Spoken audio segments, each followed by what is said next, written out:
All right, today we're tackling one of the biggest topics in medicine, high blood pressure meds. But forget about memorizing endless lists. We're going to build a master map using the ABCD method to make it all finally click.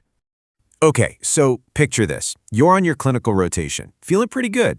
A 58-year-old patient with a history of type 2 diabetics walks in. You slap the blood pressure cuff on, and then you see this number flashing back at you, 175/110. Whoa, that's not just high. That's a hypertensive crisis. And then, the moment of truth, your preceptor just looks at you and asks, "So, what are we going to do?" All those drug names you crammed are just a blur, right? Lisinopril, amlodipine, metoprolol.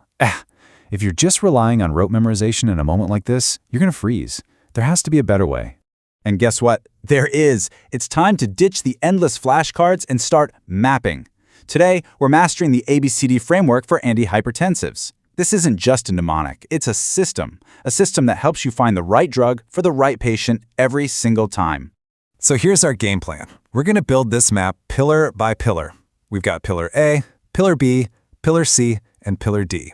Simple as that. Let's dive in.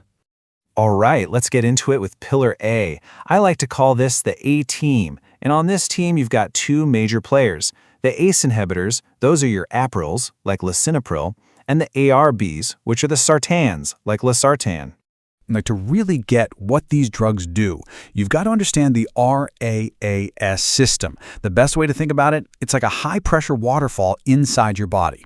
The kidneys kick things off, and it starts a chain reaction that ends with a molecule called angiotensin II. And angiotensin II, man, it is the body's master vasoconstrictor. It literally squeezes your blood vessels, and your blood pressure just skyrockets. So what's our move? We bring in the ACE inhibitors. They act like a dam right in the middle of that RAAS waterfall. They block the enzyme, ACE, that makes angiotensin II. No angiotensin II means no squeezing. The blood vessels chill out and boom, the pressure drops. Okay, so why do we have two drugs that seem to do the same thing? Here's the key difference, and it's a big one. ACE inhibitors also cause a buildup of this other thing called bradykinin. For some people, that leads to this really annoying, nagging, dry cough. We actually call it the ACE cough. So if your patient starts coughing, what do? You just swap them over to an ARB. ARBs work a little differently. They don't mess with bradykinin, so the cough just vanishes. Now, if you remember one thing about pillar A, let it be this. These drugs are your kidney shields. Seriously. That high pressure from angiotensin II is brutal on the tiny filters in our kidneys, the nephrons. By turning that pressure down, these drugs protect them. And that's exactly why, for any patient with diabetes or kidney disease, the A team is almost always your first choice. Okay, pillar A is down. Let's move on to pillar B, the B team. You'll know these guys instantly because they almost all end in olol. Think metoprolol, atenolol, propranolol.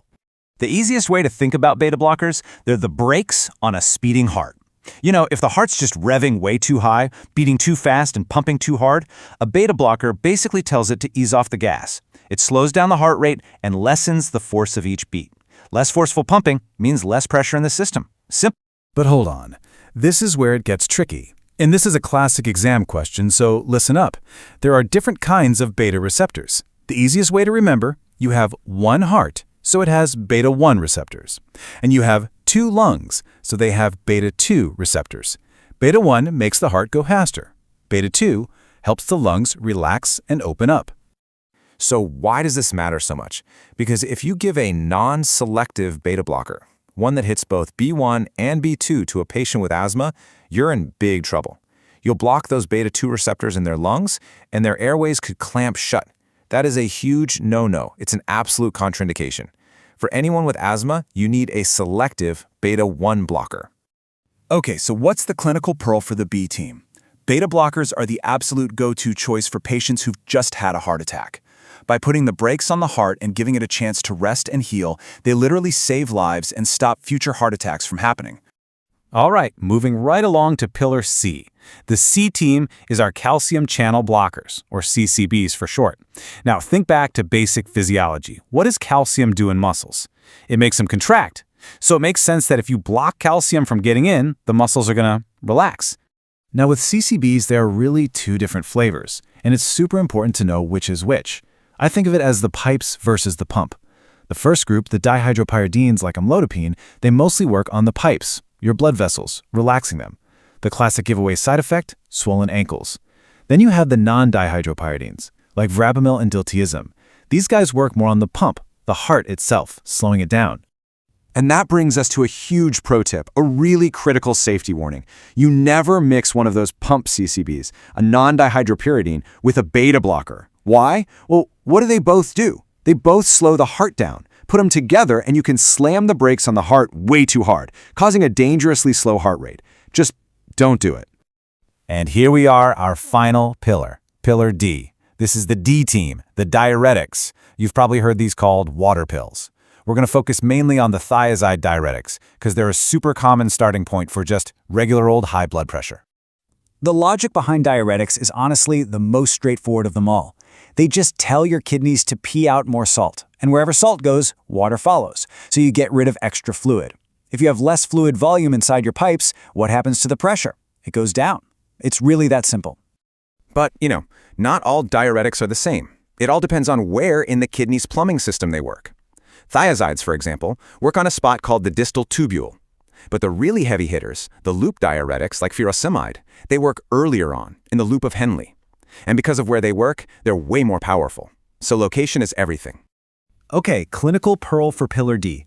If you give a diuretic, you have to think about potassium. It's non-negotiable. Most of these drugs make you lose potassium, right along with the water, and low potassium can cause some seriously dangerous heart rhythm problems. That's why keeping an eye on your patient's electrolyte labs is absolutely crucial.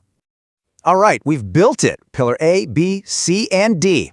Now for the best part. Let's put it all together. Let's sync the map and see how powerful this system really is. This right here, this is where the magic happens. This is your cheat sheet. Got a patient with diabetes or kidney disease? You go straight to Pillar A. Had a heart attack? That's a job for Pillar B. Now, for many of our elderly or black patients, the evidence shows that C or D, a CCB or a diuretic, is a great place to start. And for someone with just simple, uncomplicated hypertension, Pillar D, a good old thiazide, is often the perfect first step. See how easy that is? And that, my friends, is the ABCD master map. So, to make sure this all sticks, let's finish with a quick quiz. One of these 4 classes is a huge no-go in pregnancy. It's a teratogen, which means it can cause serious birth defects. So, which one is it? Is it A, B, C, or D?